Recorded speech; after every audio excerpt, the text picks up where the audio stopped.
एकदम बहुत अच्छा, में बहुत अच्छा है।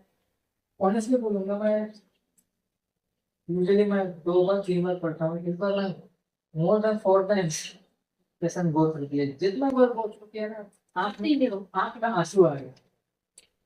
समथिंग न्यू तो एवरीथिंग, हमारा बहुत कुछ न्यू मिलता ही है हर वीक में। Each time, for one thing again, हाँ, क्या बोलते हैं get वो, something more understanding. वो क्या गूस्बम्प बोलते हैं ना, हाँ, ऐसा ऐसा आ गया पूरा। आंख में पानी भर गया, इतना मतलब टचिंग आई है, स्पेशली दिस वीक के लेसन। हर वीक का तो इम्पोर्टेंट ही है, लेकिन इस वीक का तो मतलब क्या, फाइनल हो गया ना। यीशु मसीह जिसके लिए आए थे, वो मिशन फुलफिल करके We will start, no problem. Not wait for these people. First, start करनी है ना। सर, आपको pray करें। पवित्र से नाम के और पिता परमेश्वर, हम आपको धन्यवाद देते हैं सुंदर साबर दिन के लिए कि आपने हमें दिया है। आज यहाँ पर एकत्रित होकर प्रभु आपके वचन को हम सीखेंगे, और इस समय ईश्वर नफ्ताली तो हमें अगुवाई करेगा। आपकी संग संग रहिए, हमें कोई आत्मा के द्वारा प्रेरित कर दीजिए, ताकि जो कुछ वह बताएगा वह हम समझ सके और अपने जीवन में लागू करता है। हम सब पे आपका हाथ में सौंपे जाते हैं। छोटी सी प्रार्थना की शुभ नाम समापन सुना। Amen। ठीक है, तो यहाँ पर अभी ये टाइम है किसका? यीशु मसीह का टाइम, पवित्र आत्मा का टाइम है। हम लोग का एक अपॉर्चुनिटी है, हम लोग को ये बहुत बड़ा मौका मिला है कि हम उसके बारे में और ज्यादा हम सीखेंगे, और ज्यादा हम शेयर करेंगे। ठीक है, तो हमारा अभी लीडर होली स्पिरिट ही होना चाहिए, और हम अपने से तो ज्यादा बहुत कुछ समझने नहीं सकते हैं। तो इस वीक का लेसन तो जैसे मैं बोल रहा था, मैंने बहुत बार पढ़ा पढ़ा पढ़ा, और बहुत ही टचिंग लगा। आंख में आंसू भर गए थे, इतना मतलब कैसा है ये, ट्राइड एंड क्रूसिफाइड। अब यीशु मसीह जो मिशन की रहा था, सारा मिशन उसने जितना टाइम स्पेंड किया, अभी इसका मिशन वहां पर खत्म हुआ, फिर अभी वो क्रूस में चढ़ गया है हम सब के लिए। मतलब मैंने सोचा, बाप रे बाप, मेरे पाप के लिए इतना इतना टॉर्चर, इतना उसने सहा। पहले से बचपन से कहानी मालूम था, यीशु मसीह क्रूस पे लटकाया गया, उसको चाबुक लगा। लेकिन आज मैं जब ये लेसन पढ़ा, मतलब दिस वीक, तो मालूम चला वो जो चाबुक था, वो जो विक था, उस पे क्या कांटा उस पे लगा दिया, इधर पत्थर लगा दिया था, इधर ग्लास पीसेस लगा दिया था। वो आपका स्किन को तो क्या, आपको फ्लैश तक डीपली एकदम कट करेगा। और फिर दूसरा क्या मालूम चला कि सोल्जर लोग हैं, सोल्जर लोग एक बटालियन है, बटालियन में बोल, इधर पे लिखा है कि 200 से 600 एक बटालियन होता है। अभी इतने लोग, अब वो मामूली आदमी थोड़े हैं, सोल्जर है, मतलब वो वेल ट्रेंड है, फिजिकली एकदम स्ट्रांग है। वो लोग चाबुक से तुमको मारेगा, टर्न बाय टर्न लेकर के, एक थक गया, उसके बाद एक, इसके बाद एक, कितना चाबुक पड़ा है, इतना। वो किसी मशीन ने कुछ गिला किया था, तेरे पास मेरे पास और पूरा दुनिया का बोझ अपने कंधे पे उठा लिया। तो ये भी मैंने क्या सोचा, ये लेसन को हम संडे मंडे करके नहीं जाएंगे, हम पूरा ऐसे समरी कहानी की तरह इसको हम देखेंगे। तो अभी हम देखते हैं हमारा आ, ये वीक का लेसन शुरू होता है कहाँ से? यीशु मसीह का ये सीन है। जैसे कि आजकल के जमाने में हम कोर्ट कहेंगे, तो हम उस जमाने में भी ये गवर्नर लोग थे, पायलट था। तो पायलट के सामने में अभी आप देखिए, इधर में यीशु मसीह को खड़ा कर दिया गया, उसको वहां पर प्रेजेंट कर दिया गया है। बहुत इंपॉर्टेंट सवाल पायलट उसको पूछते हैं, are you the king of the Jews? क्या तुम यहूदी लोगों का राजा हो? पूछ रहा है उसको सवाल। और ये हम पढ़ रहे हैं मार्क की किताब में चैप्टर 15। ये पूरा चैप्टर अगर पढ़ेंगे, उस पर कितना बार रिपीट किया गया, king of the juice, king of the juice, king of the juice, यहूदी लोगों का राजा, यहूदी लोगों का राजा। इतना बार उसको ये टाइटल वहां पर बोला गया। लेकिन आप और से देखो, एक भी आदमी यीशु मसीह के साथ में यहाँ पर नहीं मिल रहा है, सब तो उसका अगेंस्ट में है। कहीं भी आप कोर्ट में जाओ, आज का दिन कोर्ट में जाओ, अगर तुम क्रिमिनल हो, तुम जो भी हो, एक तुमको एडवोकेट तुमको दिया जाता है, एडवोकेट रहता है आपका डिफेंस करने के लिए। यहाँ पर हम लोग क्या देख रहे हैं, यीशु मसीह का कोई डिफेंस कर रहा है?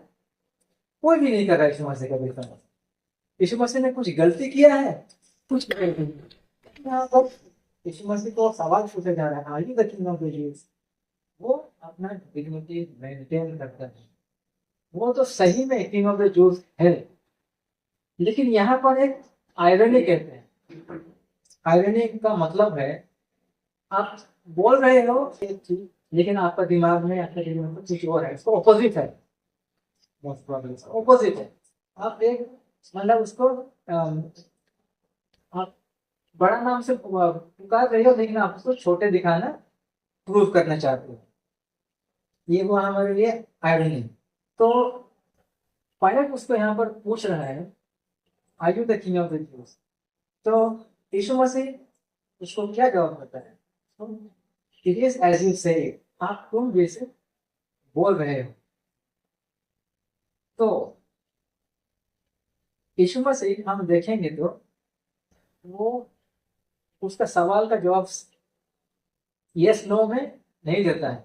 ये उसको डायरेक्ट कहता है कि तुम मुझको ये सवाल पूछने के लायक भी नहीं हो, लेकिन तुम मुंह से बोल रहे हो कि मैं राजा हूँ, हाँ मैं वो हूँ।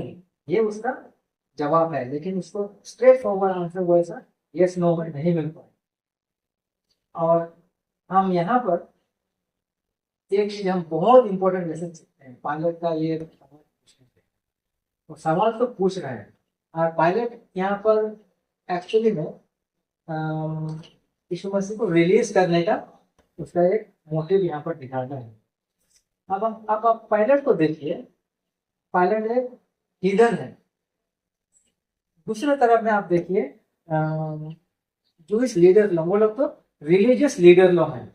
वो लोग क्या कर रहे हैं, उसको क्रूसिफाई करने में तब पूरा मन जी जान लगा दिया है, तो क्रूसिफाई करना ही है। पायलट यहाँ पर वो भी अपना जोर तो नहीं लगा रहा है, लेकिन वो थोड़ा सा ट्राई तो कर रहा है यीशु मसीह को किसी तरह से रिलीज कर दूं, इसको मानने को। अब यहाँ पर हम लोग को एक चीज भी जानना जरूरी है, पायलट कौन था? उसका थोड़ा सा अगर हिस्ट्री पढ़ेंगे तो पायलट एक्चुअली वो भी रोमन आर्मी नहीं था। तो वहां से वो उसका हिस्ट्री रोमन आर्मी में ही था। वहां से वो निकल के आज वो एक पॉलिटिशियन बन गया है, एक गवर्नर बन गया है जूडिया का।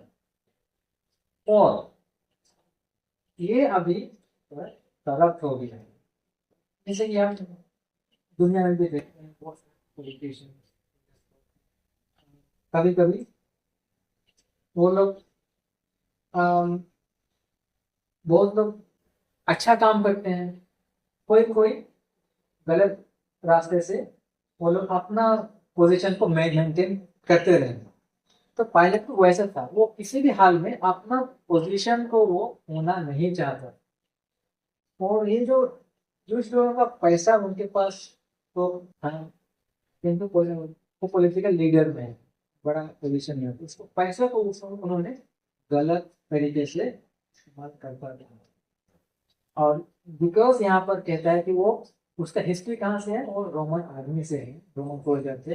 तो वो अपने रोमन सिटीजन के लिए वो बहुत कुछ जैसा ग्रोथ एंड डेवलपमेंट काम बोलते हैं वो सब करता था, लेकिन पैसा किसका था? जूश लोगों का पैसा। तो इसीलिए उनको जूश लोग थोड़ा उसको पसंद नहीं करते थे। और ये चीज पायलट को अच्छी तरह मालूम था, तो थोड़ा सा इसका दिल में भी थोड़ा डर था कि यीशु मसीह को तो जूश लोग तो कुछ कर नहीं पाया, लेकिन उसको वो लोग किसी भी तरह से पनिशमेंट देना चाहते हैं, तब उसको लेके आया है किसके पास? पायलट के पास। तो अब पायलट भी अपना एग्जामिन करता है, एग्जामिन करके क्या बोलता है, अरे तुम लोग तो इसको यहाँ पर लेकर आ दिया और तुमने तो बोला इसकी ये गलती है वो गलती है ऐसा ऐसा, लेकिन मैं तो इसमें कुछ गलती तो मिला नहीं, ये तो इनोसेंट लगता है। अब ये वर्ड जी पायलट ने कितना बार बोला, तुम 2-3 बार रिपीट किया कि मैंने इसका एग्जामिन किया है, आपने इस पे ये इल्जाम लगाया, मैंने तो इसको इनोसेंट पाया। अगर ये सवाल अभी मैं आपके सामने रखता हूँ, मेरे सामने है, आप एक जज, आप एक लीडर हो, आपके पास पावर है, आपके सामने में 2 क्रिमिनल हैं। जब एक तो सही में क्रिमिनल है, एक को तो अक्यूज किए गए हैं, फोर्सफुली लाया गया है, लेकिन आपके पास पावर है और आपने खुद एग्जामिन किया है और आपका मुंह से आप खुद बोल रहे हो मैंने एग्जामिन किया, ये तो इनोसेंट है, आप क्या करोगे? या आप उसको रिलीज नहीं करोगे? आप ही के पास तो फाइनल ओपिनियन तो आप ही के पास है, पब्लिक तो लेकर आ गया, ठीक है, वो लोग अपना हाथ धोना चाहता था कर लिया, लेकिन फाइनल जजमेंट किसके पास है? आपके पास। आपको अभी ऑप्शन है कि आप उसको रिलीज करोगे ना, अभी इसका सबसे पहला गई थी क्या करता है, वो पब्लिक को पूछता है क्या करना है, पब्लिक क्या करेगा? पब्लिक को तो उसको मार डालना ही चाहिए, क्योंकि वो जो लीडर लोग जो है वो लोग भी पब्लिक को एकदम ठूस रहा है, एकदम ढकेल रहा है, ढकेल रहा है, क्रूसिफाई क्रूसिफाई क्रूसिफाई, इसको हमको क्रूस पर चढ़ाना ही है, किसी भी तरह से मारना है, खत्म करना है, वही उसका मकसद है। अरे पायलट का पहला गलती हो गया, पब्लिक को चॉइस दे रहा है, तुम्हारे पास पावर है, तुम्हारे सामने में क्रिमिनल, तुम खुद बोल रहे हो वो इनोसेंट है, इसको जाने नहीं दो, पहला नहीं। वो गलती एक बार अगर तुम करोगे तो तुमको और भी और गलती करना पड़ेगा, क्योंकि तुम उसी में तुम अंदर अंदर अंदर अंदर जाओगे, तो लास्ट में तुम फिसल के तुम खुद ही गिर जाओगे। तो वही हुआ पायलट के साथ, वो कॉम्प्रोमाइज किया। कॉम्प्रोमाइज मतलब चलो मैं अपना पावर झट से तो दिखा नहीं सकता हूँ, थोड़ा सा मैं आपको खुश करूंगा और धीरे धीरे करके मैं अपना काम करूंगा, कॉम्प्रोमाइज हो गया। वही करना चाहता था पायलट, क्योंकि उसके हिस्ट्री तो मैं आपको बता चुका हूँ, वो भी थोड़ा उसको मालूम था कि लोग उसको हेट करते हैं, तो उसको मालूम था, तो और वो अपना पोजीशन को खोना भी नहीं चाहता था, रिस्क है वो। यहाँ पर पायलट उसको समझ नहीं पाया, वो बहुत जो बड़ा गलती थी। फिर उसके बाद वो और भी गलती करता है, क्या करता है, ठीक है चलो पब्लिक तो क्रूसीफाई क्रूसीफाई बोल के चिल्ला रहा है, तो ठीक है, तो मैं इसमें एक काम करता हूँ, इसको ऑर्डर दूंगा, थोड़ा इसको चाबुक मारो, 2-3 बार शायद मारो, और उसके बाद मैं इसका हो जाएगा पनिशमेंट, क्लियर कर दूंगा। ऐसा होता है, तुम पहला गलती किया, राहुल को इम्पोर्टेंस दे रहे हो, जहां पर तुमको जीसस को इम्पोर्टेंस देना चाहिए, तुम किसको बात सुन रहे हो? राहुल का बात सुन रहे हो, पब्लिक का बात सुन रहे हो। आज भी दुनिया में वही होता है, मेजोरिटी विंस, पब्लिक ने अगर खड़ा हो गया उन्हें हाँ में हाँ कर दिया, कॉम्प्रोमाइज। अभी तुमको होली स्पिरिट आज के दिन भी एक बार बताएगा ये सच्चाई है, तुम इस पे चलो, वहीं पर हम लोग को होली स्पिरिट का बात को सुनना है और हमारा पूरा लाइफ को जीसस यीशु मसीह को सरेंडर कर देना है, तभी हम सही रास्ते पे चल सकेंगे।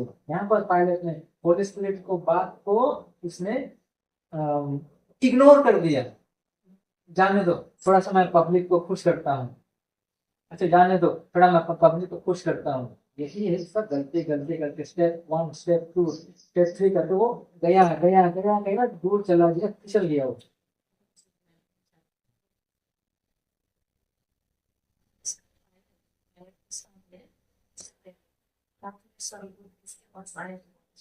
पायलट की वाइफ, इसलिए उसको मालूम था, उसको क्वेश्चन की थी, ध्यान रखो, है ना? रात में सब लोग उसके पास आया था, उसको ड्रीम में आया, ड्रीम में सब लोग ने उसके मिसेस से बात किया कि उसको क्या करना चाहिए।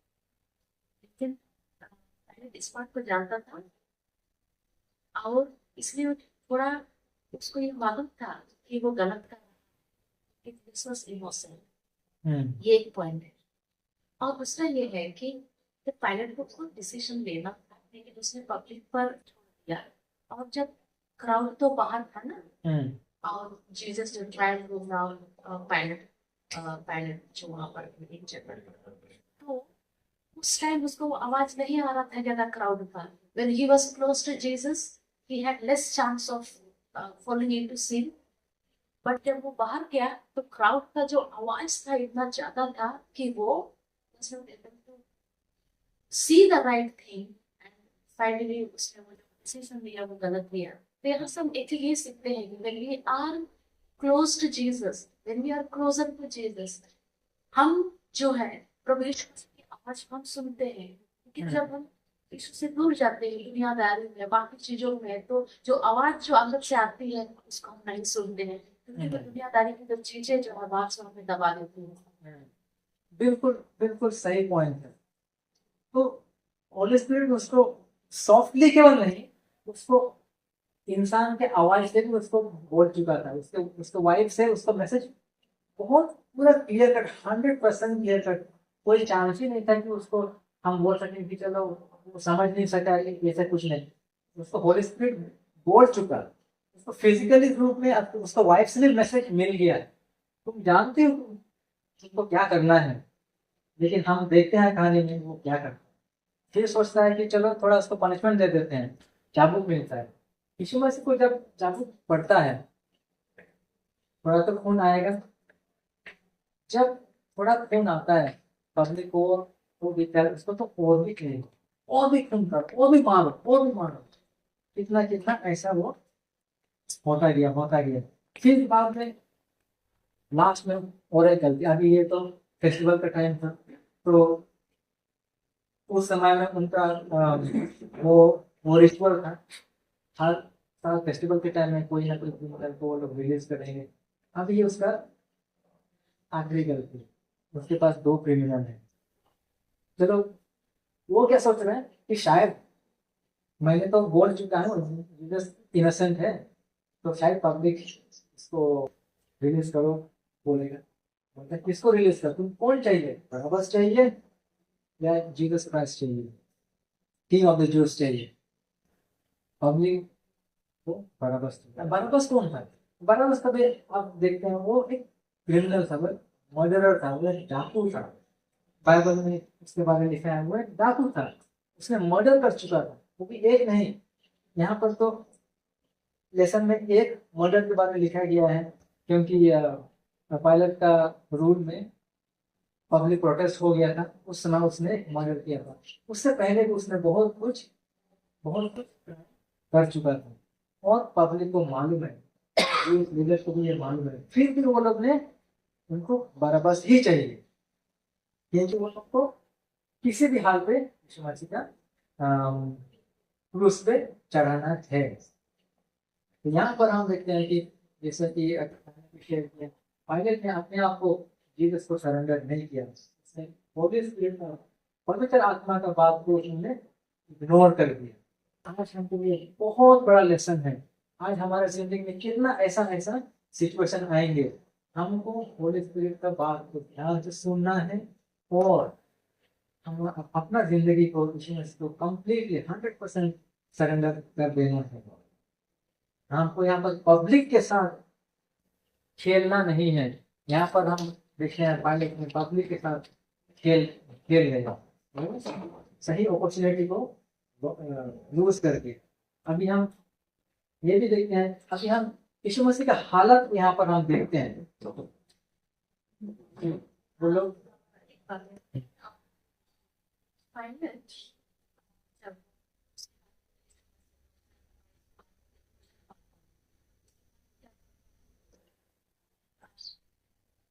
पानी डालने के लिए बोलता है वो, हाँ है ना?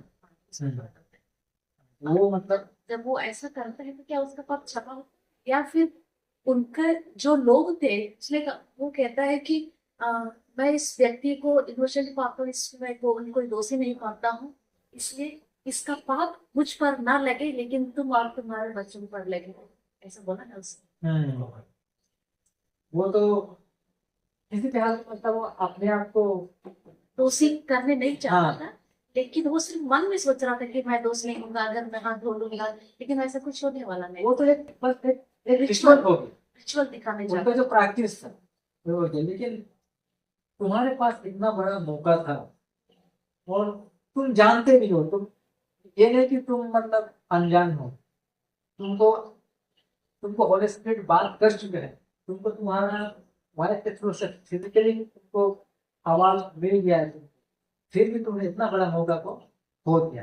हाथ धोने से तो वो तो एक इंसान का बनाया हुआ एक रिचुअल था, खाली उसमें उसने अपना सोचा कि अपना पाप को धो लेगा। हाँ, तो हम यहाँ पर ये देख रहे हैं आज का जो यीशु मसीह का हालत है यहाँ पर, अगर हम वही सेम चीज को हम पढ़ेंगे रेवलेशन चैप्टर 19 में, वहां पर एक राइटियस जज के बारे में बताया जा रहा है। राइटियस जज वो कौन है? वो यीशु मसीह है। आज यहाँ पर क्या हो रहा है इस कहानी में, यीशु मसीह को ये लोग जज कर रहे हैं,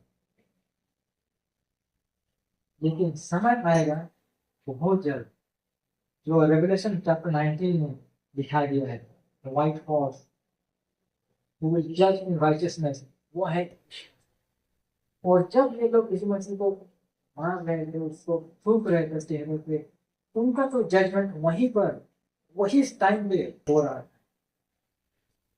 उनको ये सब मालूम होगा, बहुत किसी किसी को तो मालूम था भी, वो लोग फिर भी वो लोग ने यीशु मसीह को एक्सेप्ट नहीं किया।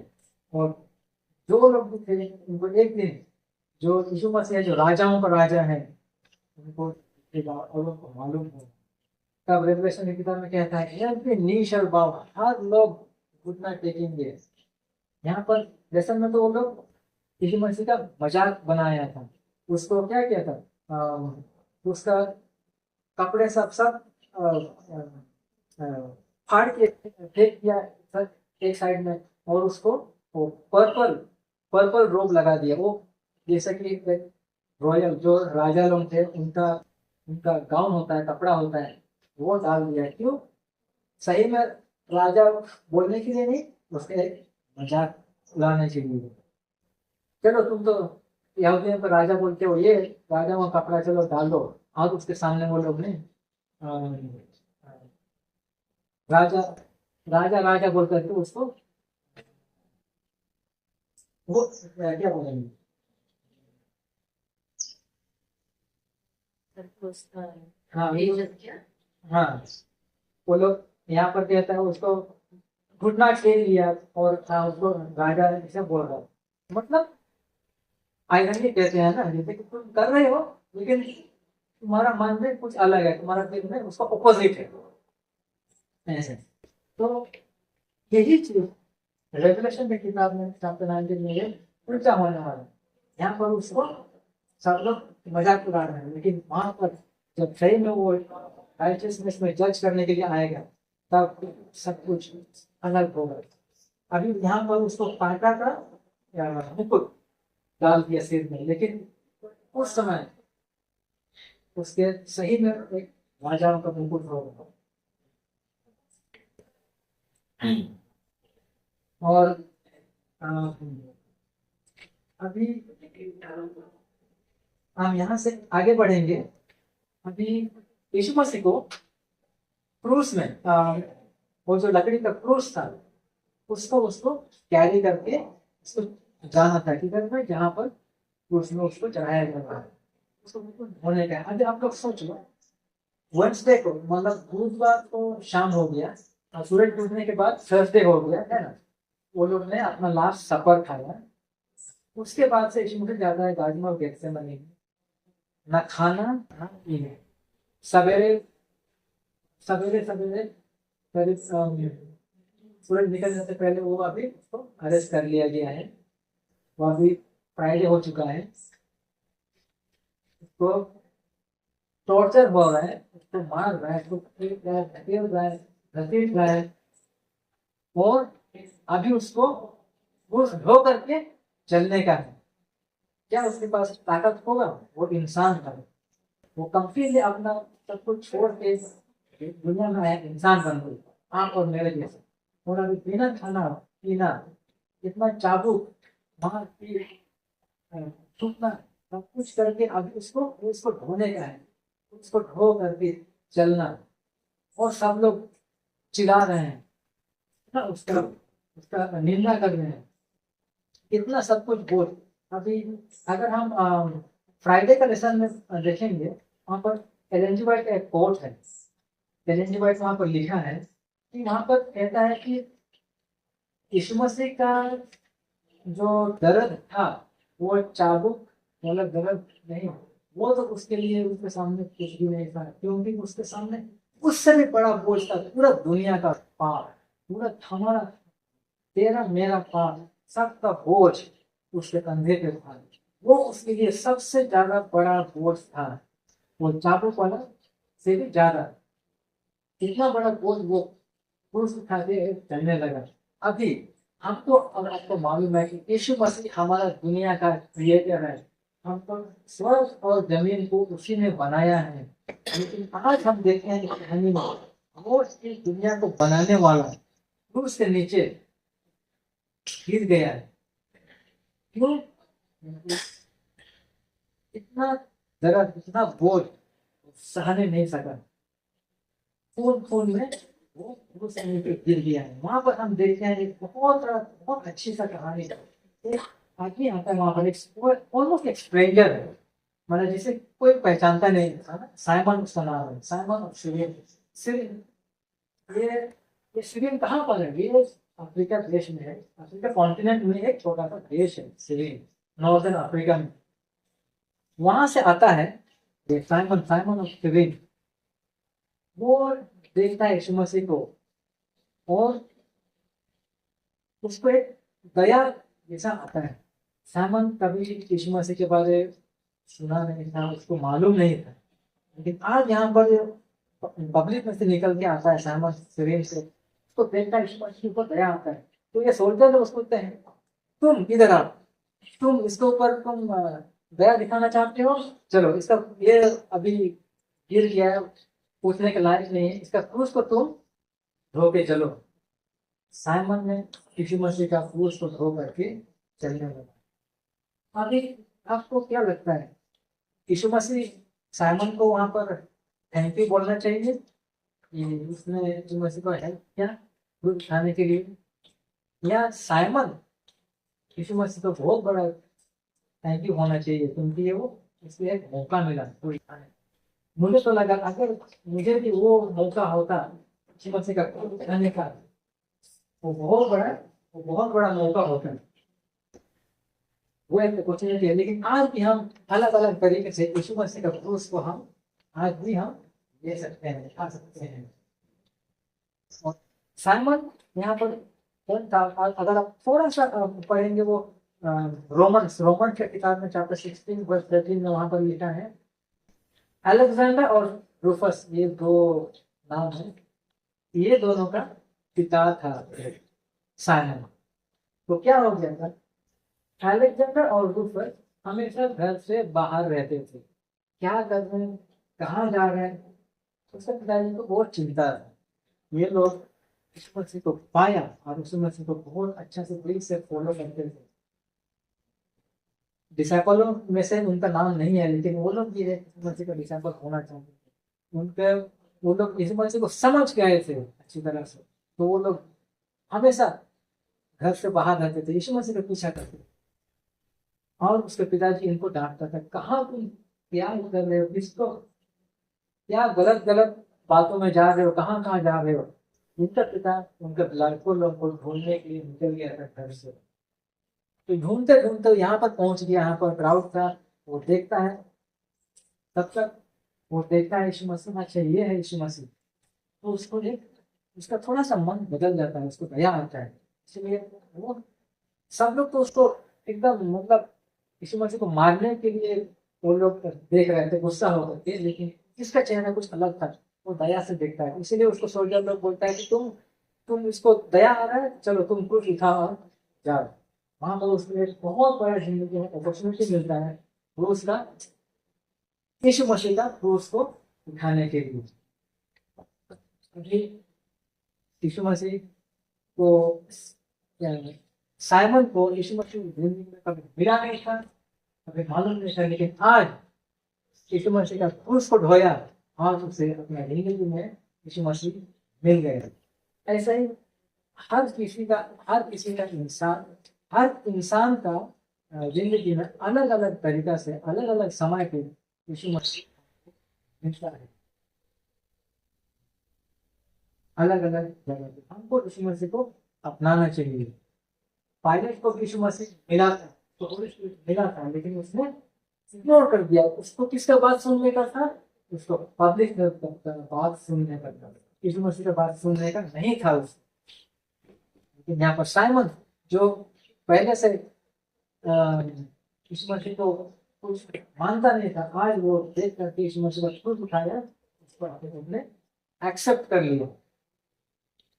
आगे हम फिर क्या क्या देखते हैं? आगे यीशु मसीह उस पे है, उसका इतना उसका शरीर में दर्द है, लेकिन इससे बढ़कर है क्रूस का क्रूस, मतलब हमारे साथ का पाप, दुनिया का पाप का बोझ, वो उसको उठा करके क्रूस में वो भूल जाता है। वहां पर यीशु मसीह को क्या क्या फील होता है? यहाँ पर का एक हम राइटिंग से समझते हैं कि यीशु मसीह का जो दर्द था, जो बोझ था हमारे और आपके पाप के बोझ से, इस पाप ने पूरा उसके लिए एक अंधेरा जैसा बना दिया। और वो अंधेरा फिजिकल रूप में भी वहां पर बाइबल में लिखा है कि 3 घंटे के लिए नून से लेकर के 3 बजे तक पूरा अंधेरा हो गया। यहाँ पर यीशु मसीह को ऐसा लगता है कि उसे ईश्वर पिता उसे अलग हो गया है। की किताब से हम ये भी सीखते हैं कि यीशु मसीह को ऐसा फील हुआ, अगर मैं वापस जिंदा नहीं भी आया, मैं मरने के लिए तैयार हूं, क्योंकि मुझे किसी भी हालत में इस दुनिया को मेरा लोगों को बचाना है। ये उसका इंटेंशन था, ये उसका गोल था कि मुझे मर जाने का, अगर मैं जिंदा नहीं भी आया वापस, मुझे हमारा दुनिया को बचाना है। ये उसका इंटेंशन था, इसीलिए वो उसने अपने आप को बलिदान किया। ये बात क्यों एक्सप्लेन किया? क्योंकि वहां पर लोग क्या कर रहे थे? अगर तुम सही में यीशु मसीह हो, ईश्वर पिता का पुत्र हो, तो तुम अपने आप को पहले बचाओ, फिर तुम दूसरों को बचाना होगा। तुम तो बहुत दिन रोगियों को चंगा किया, ये किया, वो किया, अभी तुम खुद को बचा नहीं पाते हो। ये सब हंसी मजाक में लोग कर रहे थे, लेकिन यीशु मसीह का क्या मकसद था? तो खुद को बचाने का मकसद नहीं था, आपको मुझको दुनिया को बचाने के लिए इसका ये इंटेंशन था। और यहाँ पर अभी ये लिखता है कि उस दिन फ्राइडे था, फ्राइडे जब यीशु मसीह को क्रूस में उसका डेथ हो जाता है, उस दिन वो एक बाइबल में डार्केस्ट फ्राइडे, सबसे अंधकार वाला फ्राइडे हो गया था। ना किसी ने कोई चिड़िया को गाना सुना, ना किसी ने कहीं पर म्यूजिक नाच गाने, कुछ नहीं। वहां उस जगह में पूरा अंधेरा हो गया था। डिसाइपल लोग, यीशु मसीह का चेला लोग कहाँ थे? किसी को पता नहीं। पीटर कहाँ था? पीटर यीशु मसीह को विदाई कर चुका था। जूडस कहाँ था? जूडस यीशु मसीह को बेच चुका था। और यीशु मसीह बिल्कुल अकेला वहां पर क्रूस में लटका हुआ है। वो क्या कहता है यीशु मसीह? यहाँ पर बाइबल में लिखा है, इलोय इलोय लामा सबक्तनी, हे ईश्वर पिता, तुमने मुझे क्यों छोड़ दिया है? क्या इसको ईश्वर पिता सच में छोड़ दिया?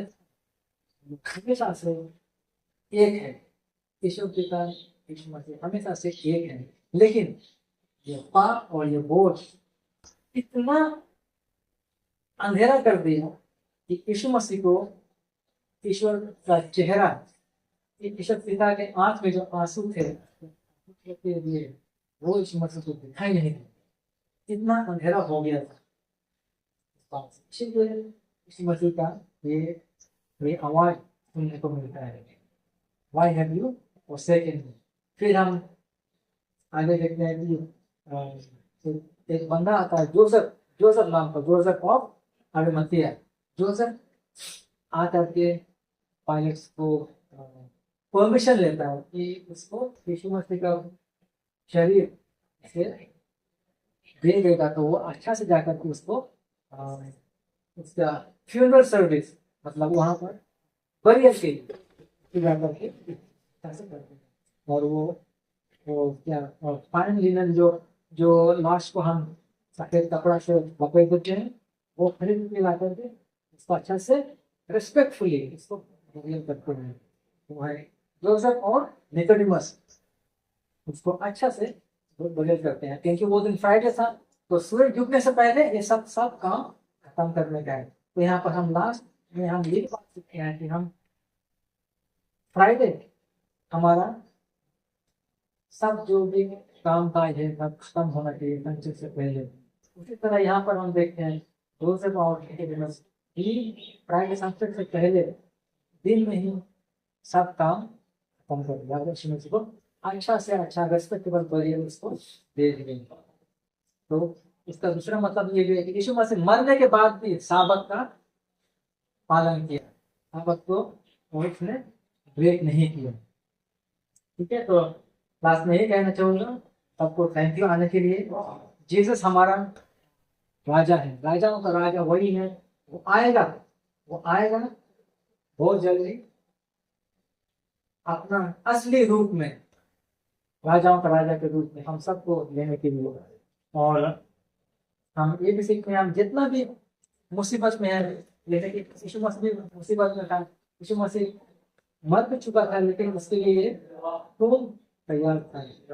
मतलब ऐसे नहीं कि क्रूस में लटक के मर के वैसे ही जाएगा, नहीं, उसको रेस्पेक्टेबल अच्छा से रेस्पेक्ट दे करके इसको अच्छा से गरी किया। मतलब वो एक प्रोविजन हो गया।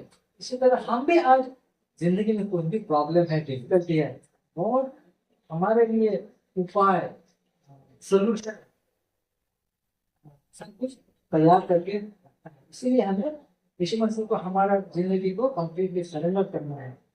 थैंक यू सबको सुनने के लिए। और अगर किसी को शेयर करना है या मौका है, हम लोग डिस्कस करेंगे। और भी कुछ सवाल है, मैं कुछ मिस कर दिया मेरे पास एक सवाल सर, उसका उत्तर हम सबको देना पड़ेगा। पिलातुस जब जज कर रहा था पास स्पेसिफिक लेके लाया, पिलातुस डाला कि उसको मतलब ये अच्छा और भला है, और उसका मिसेस ने भी उनको बता दिया था जब भी आप जब इनका जज करोगे तो उनको मतलब ध्यान से, सावधानी पूर्वक और सोच समझ के करेंगे, अलर्ट कर दिया। लेकिन मेरा एक क्वेश्चन है, अगर पिलातुस ने अगर जीसस के फेवर में देता, हाँ, जीसस को बचा लेता, क्या? यही एग्जैक्ट यही सवाल था मेरा भी, कल मैं अपने आप से पूछ रहा था। अगर यीशु मसीह को बचा लेता हूं, क्या क्या क्या सीन हम पा सकते हैं? अभी तो हम लोग ब्लेम कर रहे हैं पिलातुस को, पिलातुस ने उनको नहीं बचाया। अगर बच जाता तो क्या हो? इसका जवाब क्योंकि मैंने भी कल अपने आप से वही एग्जैक्टली वही सवाल किया। क्योंकि हम लोग हमेशा पिलातुस को हम बोलते हैं कि वो कल्प्रिट है, उसको उन्होंने पनिशमेंट दिया, वो सच को बचा देगा। लेकिन मैं अपने हिसाब से बोलता हूँ और मैं जवाब देता हूँ कि ये ईश्वर का क्या बोलते हैं, प्लान ऑफ सल्वेशन। प्रोफेसी। हाँ, प्लान ऑफ सल्वेशन, हम लोगों का उद्धार का जो योजनाएं है उस योजना में शायद नहीं ठीक होता, इसलिए यीशु मसीह को परमेश्वर ने अलाउ किया कि उस प्रोसेस में वो गुजरा। हाँ, नहीं तो हम लोगों का सल्वेशन नहीं। हाँ, हम लोगों को बचाने के लिए, हमारा उद्धार करने के लिए यीशु को उस प्रोसेस से गुजरना ही था। हाँ, गुजरना ही था।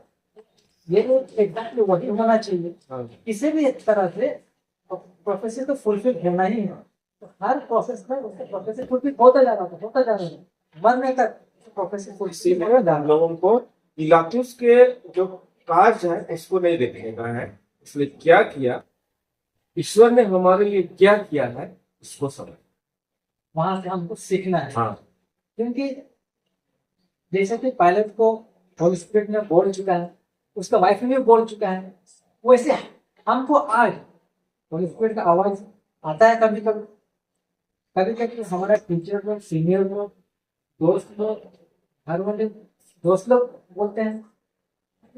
समझना है, कब समझेंगे? जब हम अपने लाइफ को यीशु मसीह को सरेंडर करेंगे, हमें समझ आएगा। तो ये बहुत अच्छा पॉइंट था, क्योंकि ये बाइबल का प्रोफेसी जो है वो तो फुलफिल होना ही है।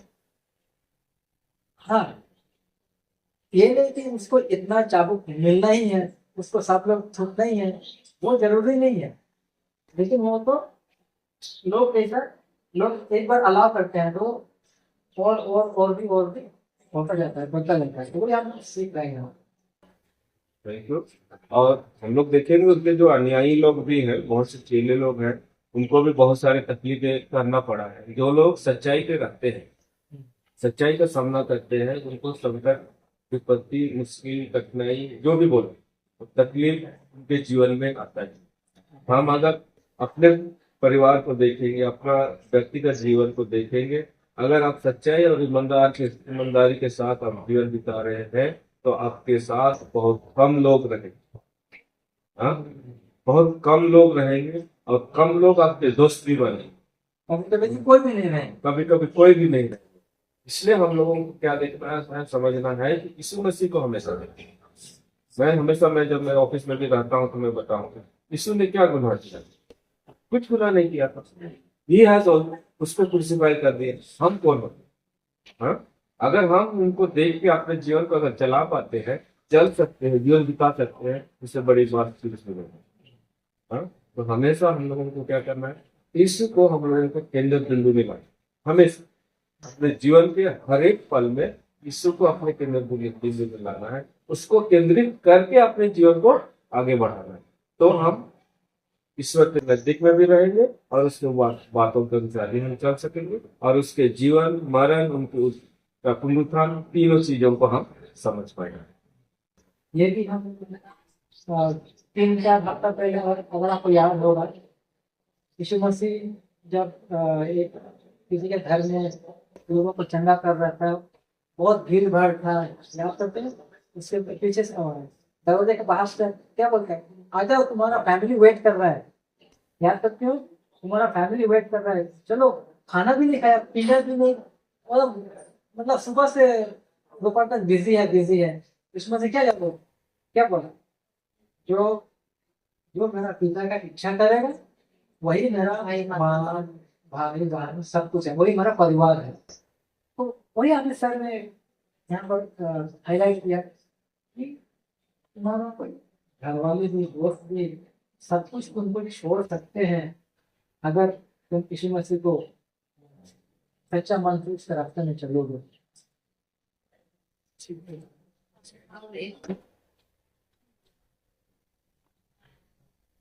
से हमारा दोस्त नजदीक नजदीक नजदीक आ रहा है, उस रात को जब कैसे बने गाड़ी में जब वो प्रार्थना कर रहा था, और उस समय यीशु का जो इस हालत में था उसको हम जानते हैं कि देखो प्रार्थना कर रहा था, उसके शरीर से जो पसीना और तो मसीह और फ्रेंड्स ये समझते हैं कि कौन किसी ना कौन होता है जब अंदर से ब्लड वेसल्स होते हैं ना वो रप्चर हो जाता है तब उनका मसला उस समय पसीना यीशु मसीह को प्यार करता है ये उसी समय से उसको उसका उतना पेन और उतना एगोनी था इसकी वजह से वैसा वापा है और लेकिन देखते हैं कि जैसे उसको नजदीक आ रहा था तो उसकी जो चीजें थे सबको ये धीरे धीरे एक करके दूर होने लगे फिर जो चीजें अगल बगल में सब लोग दूर हो जाते हैं यहाँ तक कि उनका जो बहुत नजदीक था जिसमें पकड़ा सबसे में जानते हैं जैसे ही वो सीन आता है उसी के साथ धीरे धीरे करके उनके जो लोग इस पर करके सब लोग भूल गए एक पॉइंट अब इसमें हम देखते हैं कि जब यीशु मसीह का जब ट्रायल चल रहा था उसमें उस समय जो पायलट जो था किसी तरह उसको बताने का करना वो तो इधर था जो अपना नहीं था कोई पराया था यीशु मसीह को थोड़ा नया दिखाता थोड़ा बचाना चाहता था लेकिन जो जूइश लीडर्स लोग थे वो कौन थे वे लोग थे वो लोग उसको क्रूसीफाई करना चाहते थे वो जानते थे कि ये इनोसेंट है लेकिन वो क्रूसीफाई करना जानते और इस बात को पायलट जानता था कि वो लोग क्यों ऐसा कर रहे हैं क्योंकि पायलट समझ गया था कि वो जो लोग थे जो ब्रिटिश लीडर लोग थे वो यीशु से वो बदला लेना चाहते थे किस प्रकार का बदला जाते हैं जब उनका काउंटर होता है जीसस और जो ब्रिटिश लीडर लोग थे किस प्रकार का बातचीत हुआ किस प्रकार का वार्तालाप हुआ वो इससे जलते थे इस चीज को लेकर के वो जो यहाँ जो होता है उसको समझते हैं इस प्रकार से जो ब्रिटिश लीडर लोग थे जीसस से जलते थे इसलिए वो पायलट के हाथ में सौंपना चाहते थे यीशु को ये दूसरा पॉइंट है हम देखते हैं ये लाना चाहते हैं कि जब यीशु मसीह का डेथ हो जाता है तो जैसे अरमतिया जो था वो जो कब्रिस्तान यीशु को देता है वो किसका कब्रिस्तान था यीशु का तो बनाया हुआ नहीं था उस समय जो बहुत धनी लोग थे क्या करते थे पहले से जो कब्रिस्तान को बना के रखते थे ताकि जब उनका देहांत हो जाएगा तो वहां पर डालेंगे अरमतिया को मालूम था कि यीशु का देहांत होने वाला है उसको नहीं मालूम था वो अपने लिए वो जो रूम था वो अपने लिए बनाया था लेकिन जो है यीशु मसीह का डेथ हो जाता है और यीशु मसीह का शरीर को मांगने के लिए कौन जाता है किसका लाश हमको दे दो कर कौन जाता है जोसेफ को अरमतियस जाता है मांगने के लिए तो यहाँ से इस बात से हमें एक बात पढ़ के ये बहुत अच्छी तरह से ये मालूम होता है कि जोसेफ को अरमतियस व्यक्ति था वो चोरी चुपके से यीशु पर वो विश्वास करता था वो कभी भी पब्लिकली डिक्लेयर नहीं किया कि मैं यीशु पर विश्वास करता हूँ मैं विश्वास आगे मानता हूँ परमेश्वर को पुत्र है किसी के सामने तो नहीं किया क्यों नहीं किया क्योंकि वो धनी था धनवान था और सोसाइटी से बहुत नामी आदमी था ये नहीं चाहता कि लोग इस बात को समझे और जाने इस बात को नहीं चाहता था इसलिए इस बात को छिपा के रखा लेकिन एक ऐसा समय आया जहाँ पर वो इस बात को कहीं छिपा नहीं सकता और प्रभु यीशु मसीह का जो बॉडी था उसको पायलट से उसको लेकर के आता है और उसका जो संस्कार जो होता है उसको होने के लिए देता है यहाँ पे जोसेफ को अरमतिया के पिक्चर है लास्ट में यहाँ आता है इसे हमें समझने की प्रभु यीशु मसीह विश्वास करता था लेकिन पब्लिक से डरता था कि अगर लोग को विश्वास करता हूँ तो लोग मेरे बारे क्या सोचेंगे मेरा समाज क्या सोचेगा इस प्रकार का डर और भय था उस समय आया तो उसने अपना पूरा डर शर्म सब कुछ को गवा देते हैं प्रभु यीशु मसीह के लिए हो जाता है ऐसा मिलता है कि आज भी बहुत से अन्य जाति लोग हैं जो यीशु पर विश्वास करते हैं भरोसा करते हैं लेकिन समाज कलीसिया और लोगों को डर से वो लोग इसको रिवील नहीं करते हैं लेकिन एक समय वो आएगा वो खोल कर बताएंगे प्रभु यीशु मसीह पर विश्वास करते हैं Joseph, he was one of the members of the Sanhedrin. इसलिए उसको अपना मतलब डर था। हाँ, डर था रिवील करने के लिए, लेकिन पायलट को अप्रोच करने के लिए उसके पास थोड़ा हक था। बनता था, क्योंकि वो भी साइंटिस्ट का लीडर मेंबर लीडर थे। ठीक है, तो शायद हम तो कंक्लूड करना चाहिए। एकदम काटने करते हैं। ओके, थैंक यू लोगों को बुलाइए। अभी तक शैतान लोगों को ज्यादा This is the most important thing. What you studied, इसी टाइप ऐसा होता है।